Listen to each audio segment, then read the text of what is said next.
नमस्कार दोस्तों, हमारे चैनल ईश्वर भक्ति में आप सभी का स्वागत है। आज हम सुनेंगे बृहस्पतिवार की कथा।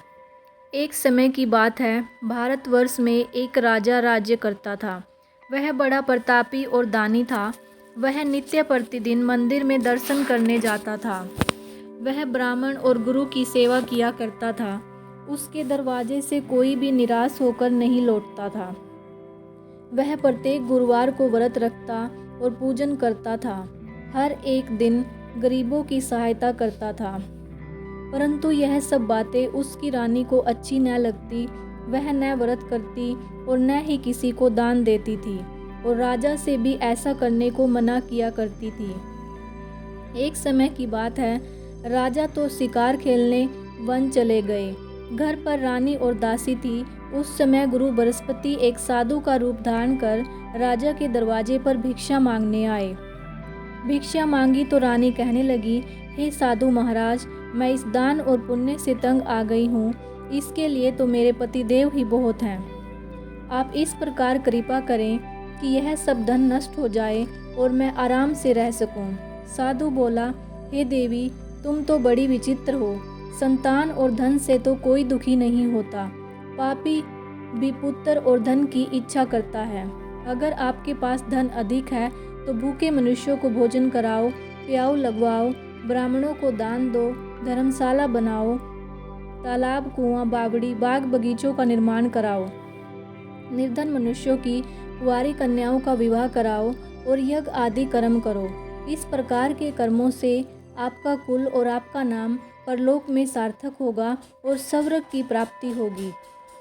मगर रानी इन बातों से खुश न हुई। वह बोली, हे साधु महाराज, मुझे ऐसे धन की भी आवश्यकता नहीं है जिसे मैं मनुष्यों को दान दूं और जिसको रखने उठाने में मेरा समय ही बर्बाद हो। साधु ने कहा, हे देवी, तुम्हारी ऐसी ही इच्छा है तो ऐसा ही होगा। मैं तुम्हें बताता हूँ, वैसा ही करना। बृहस्पतिवार के दिन घर को गोबर से लिपना, अपने केसों को धोना, केसों को धोते समय स्नान भी करना, राजा से हजामत कराए, भोजन में मांस मदिरा खाना, कपड़ा धोबी के यहाँ धुलने डालना। इस प्रकार 7 बृहस्पतिवार करने से तुम्हारा सब धन नष्ट हो जाएगा। ऐसा कहकर साधु अंतर्ध्यान हो गए। रानी ने साधु के कहने के अनुसार वैसा ही किया। 3 बृहस्पतिवार ही बीते थे कि उसका समस्त धन नष्ट हो गया। भोजन के लिए दोनों समय तरसने लगे, सांसारिक भोगों से दुखी रहने लगे। तब राजा रानी से कहने लगा, रानी, तुम यहाँ पर रहो, मैं दूसरे देश को जाऊँ, क्योंकि मुझे यहाँ पर सभी मनुष्य जानते हैं, इसलिए कोई कार्य नहीं कर सकता। देश चोरी परदेश भीख बराबर है। ऐसा कहकर राजा परदेश चला गया। वहाँ वह जंगल को जाता, लकड़ी काट कर लाता, शहर में बेचता। इस तरह जीवन व्यतीत करने लगा। इधर राजा के घर से रानी और दासी दुखी रहने लगी। किसी दिन भोजन मिलता, किसी दिन जल पीकर रह जाती। एक समय रानी और दासी को 7 रोज बिना भोजन के व्यतीत हो गए तो रानी ने अपनी दासी से कहा, हे दासी, यहाँ पास ही के नगर में मेरी बहन रहती है। वह बड़ी धनवान है, तो उसके पास जा और उससे 5 सेर गेहूँ ले आ।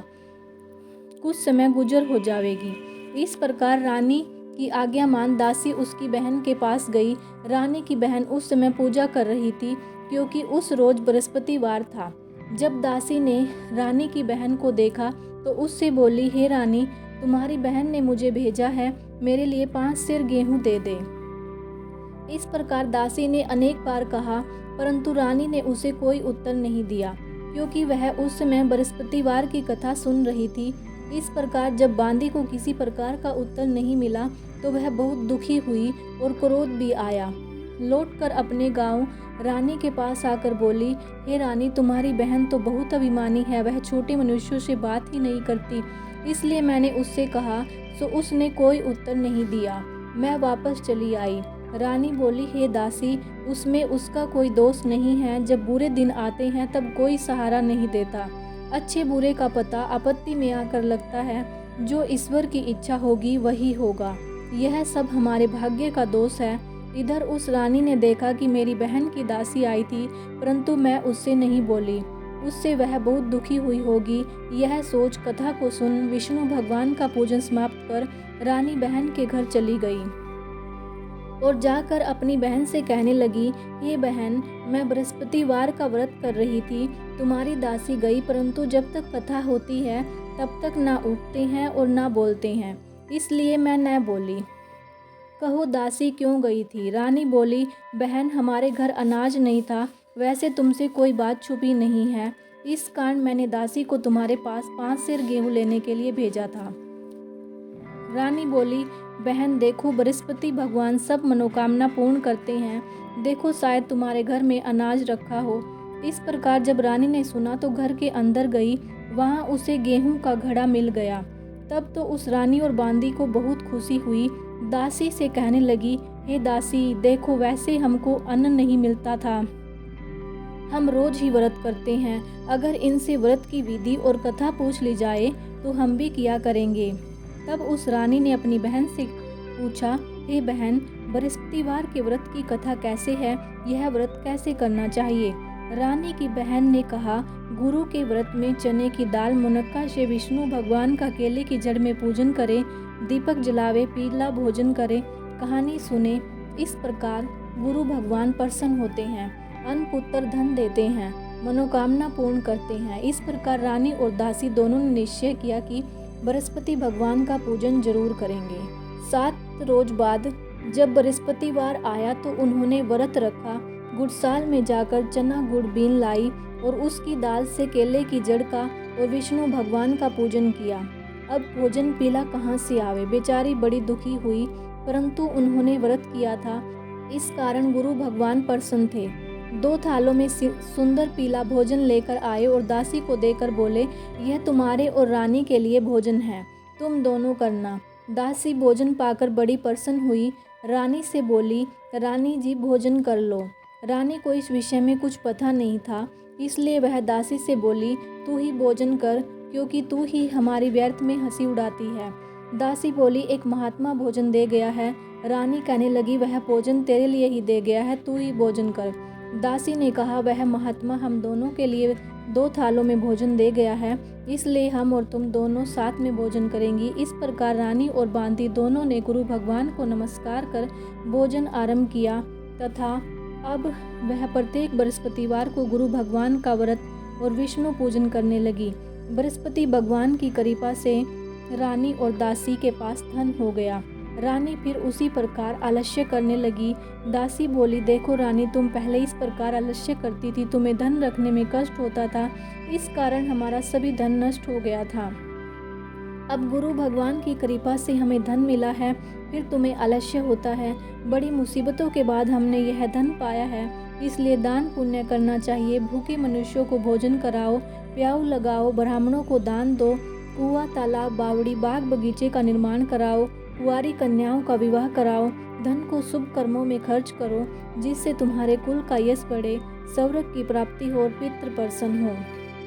तब रानी ने इसी प्रकार कर्म करना आरंभ किया तो काफी यश फैलने लगा। एक दिन रानी और दासी विचार करने लगी, न जाने राजा किस प्रकार से होंगे, उनकी कोई खबर नहीं है। गुरु भगवान से प्रार्थना की और भगवान ने रात्रि में राजा को स्वप्न में कहा, हे राजा उठ, तेरी रानी तुझको याद करती है, अपने देश को चलो। राजा प्रातःकाल उठा और विचार करने लगा, स्त्री जाति खाने पहनने की संगनी होती है, पर भगवान की आज्ञा मानकर वह अपने नगर के लिए चलने को तैयार हुआ। इससे पहले जब राजा प्रदेश चला गया तो प्रदेश में दुखी रहने लगा। प्रतिदिन जंगल में लकड़ी बीन कर लाता और उन्हें शहर में बेचकर अपने दुखी जीवन को बड़ी कठिनता से व्यतीत करता था। एक दिन राजा दुखी हो अपनी बातों को याद करके रोने लगा। तब उस जंगल में से बृहस्पति एक दिन साधु का रूप धारण कर आ गए और राजा के पास आकर बोले, हे लकड़हारे, तुम इस सुनसान जंगल में किस चिंता में बैठे हो, मुझको बताओ। यह सुन राजा के नेत्रों में जल भर आया और साधु की वंदना कर बोला, हे भगवान, आप सब कुछ जानने वाले हो। इतना कह साधु को अपनी संपूर्ण कहानी बतला दी। महात्मा दयालु होते हैं। उससे बोले, हे राजा, तुम्हारी स्त्री ने बृहस्पति देव का अपराध किया था, जिस कारण तुम्हारी यह दशा हुई।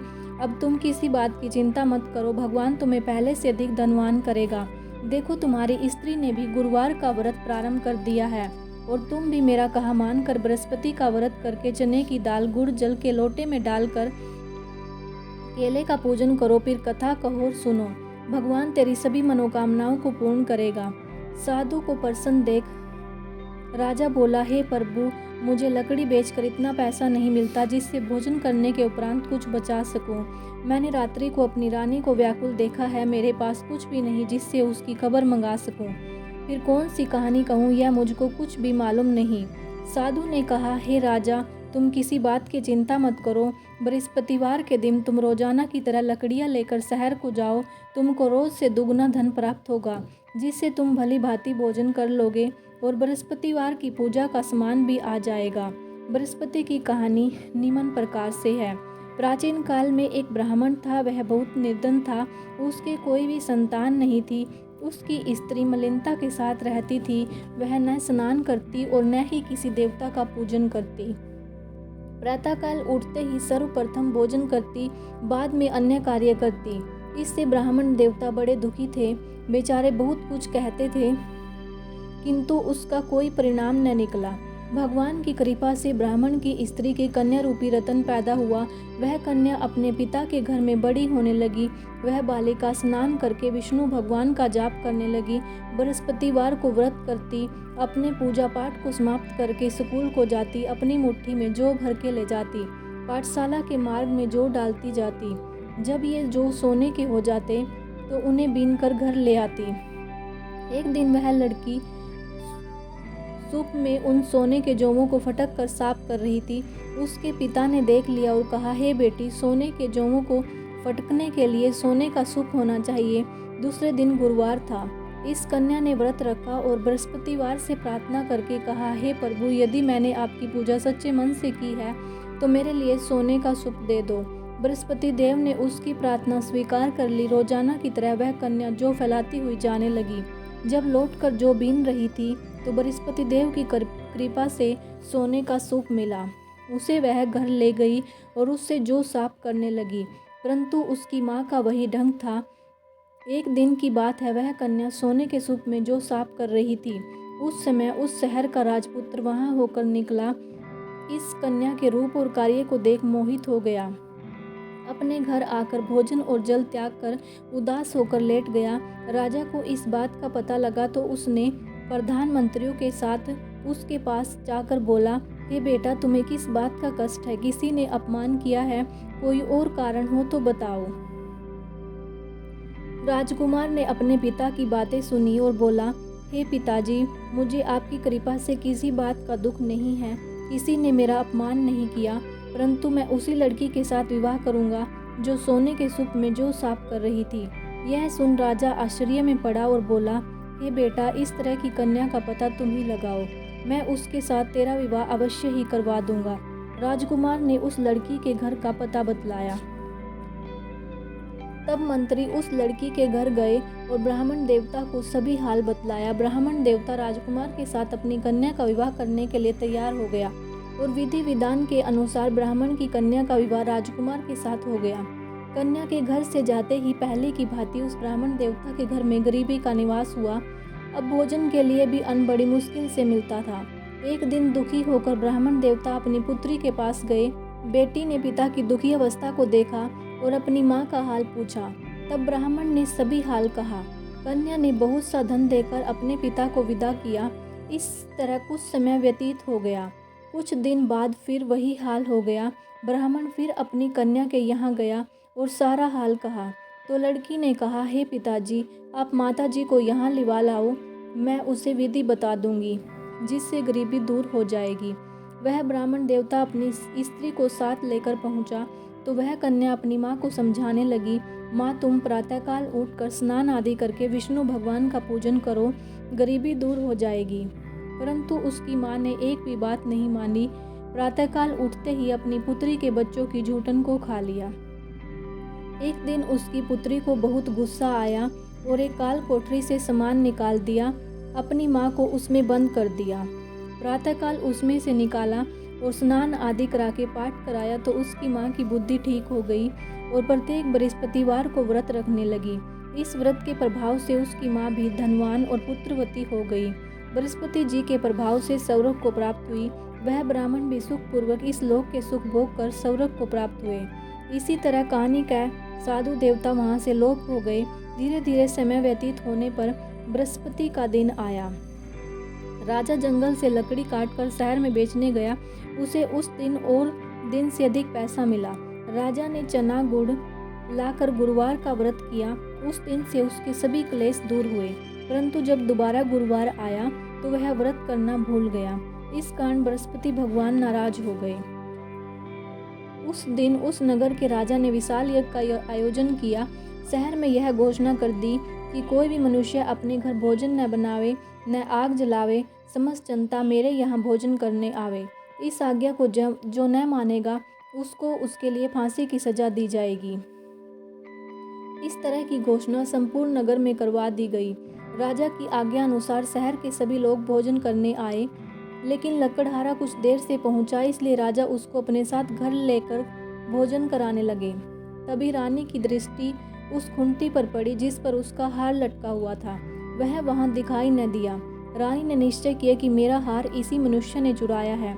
उसी समय सैनिकों को बुलाकर उसे जेलखाने में डलवा दिया। वह राजा जेल में पड़ गया और बहुत दुखी होकर विचार करने लगा, न जाने कौन से पूर्व जन्म के कर्म से मुझे यह दुख प्राप्त हुआ है। उसी साधु को याद करने लगा जो जंगल में मिला था। उसी समय तत्काल बृहस्पति देव साधु के रूप में प्रकट हुए और राजा को देखकर कहने लगे, मूर्ख, तूने बृहस्पति देवता की कथा नहीं की, इस कारण तुझे यह दुख प्राप्त हुआ है। अब चिंता मत कर, बृहस्पति के दिन जेलखाने के दरवाजे पर 4 पैसे पड़े मिलेंगे। उनसे तू बृहस्पति देव की पूजा करना, तेरे सभी कष्ट दूर हो जाएंगे। बृहस्पतिवार के रोज उसे 4 पैसे मिले। राजा ने कथा कही। रात्रि को बृहस्पति देव ने उस नगर के राजा को स्वप्न में कहा, हे राजा, तुमने जिस आदमी को जेलखाने में बंद किया है वह निर्दोष है, वह राजा है, उसे छोड़ दे। रानी का हार उसी खूंटी पर लटक रहा है। अगर तू ऐसा नहीं करेगा तो मैं तेरा सारा राज्य नष्ट कर दूंगा। इस तरह वह रात्रि के स्वप्न को याद कर प्रातःकाल उठा और खूंटी पर हार को लटके देखकर लकड़हारे को बुलाकर अक्षमा मांगी और राजा को योग्य सुंदर आभूषण देकर विदा किया। गुरुदेव की आज्ञानुसार राजा अपने नगर को चल दिया। राजा जब नगर के निकट पहुंचा तो उसे बड़ा आश्चर्य हुआ। वहां पहले से अधिक बाग, तालाब, कुएं, बहुत सी धर्मशाला आदि बनाए गए थे। राजा ने पूछा कि यह सब किसका बाग है। तब नगर के सब लोग कहने लगे, यह सब रानी और बांदी के हैं। तो राजा को बड़ा आश्चर्य हुआ और गुस्सा भी आया। जब रानी ने खबर सुनी कि राजा आ रहे हैं तो उसने बांदी से कहा कि देख, राजा हमको कितनी बुरी हालत में छोड़कर गए थे, वह हालत देखकर लौट न जाए, इसलिए तू दरवाजे पर खड़ी हो जा। आज्ञा अनुसार दासी दरवाजे पर खड़ी हो गई। राजा आए तो उन्हें अपने साथ लिवा लाई। तब राजा ने क्रोध करके अपनी तलवार निकाली और पूछने लगा, यह धन तुम्हें कैसे प्राप्त हुआ है? तब उन्होंने कहा, हमें यह सब धन बृहस्पति देव के प्रभाव से प्राप्त हुआ है। राजा ने निश्चय किया कि 7 दिन बाद तो सभी बृहस्पति देव का पूजन करते हैं, परंतु मैं प्रतिदिन दिन में 3 बार कथा करा करूँगा तथा रोज व्रत किया करूँगा। अब हर समय राजा के दुपट्टे में चने की दाल बंधी रहती थी। वह दिन में 3 बार कहानी कहता। एक दिन राजा ने विचार किया कि चलो अपनी बहन के यहाँ को आवे। इस तरह निश्चय कर राजा घोड़े पर सवार हो अपनी बहन के यहाँ को चलने लगा। मार्ग में उसने देखा कुछ आदमी एक मुर्दे को लेकर जा रहे हैं। उन्हें रोककर राजा कहने लगा, अरे भाइयों, मेरी बृहस्पति देव की कथा सुन लो। कुछ लोग बोले, हमारा तो आदमी मर गया है, इसको अपनी कथा की पड़ी है। परंतु कुछ आदमी बोले, अच्छा कहो, हम तुम्हारी कथा भी सुनेंगे। राजा ने दाल निकाली, कथा प्रारंभ कर दी। अभी कथा आधी ही हुई थी कि मुर्दा हिलने लगा। जब कथा समाप्त हुई, राम राम कहकर वह मनुष्य खड़ा हो गया। आगे मार्ग में उसे एक किसान खेत में हल चलाता मिला। राजा ने उसे देखा और उससे बोला, अरे भैया, तुम मेरी बृहस्पति की कथा सुन लो। किसान बोला, जब तक मैं तेरी कथा सुनूंगा 4 हरैया जोत लूंगा। जा अपनी कथा किसी और को सुनाना। इस तरह राजा आगे चलने लगा। राजा के हटते ही बैल पछाड़ खाकर गिर गए और किसान के पेट में भयंकर दर्द हुआ। उसकी माँ रोटी लेकर आई। उसने जब देखा तो अपने पुत्र से सभी हाल पूछा और बेटे ने सभी हाल बताया। तो बुढ़िया दौड़ी दौड़ी घुड़सवार के पास गई और बोली, मैं तेरी कथा सुनूंगी, तू अपनी कथा मेरे खेत पर चलकर सुनाना। राजा ने बुढ़िया के खेत पर जाकर कथा कही। उसको सुनते ही बैल खड़े हो गए और किसान के पेट का दर्द भी बंद हो गया।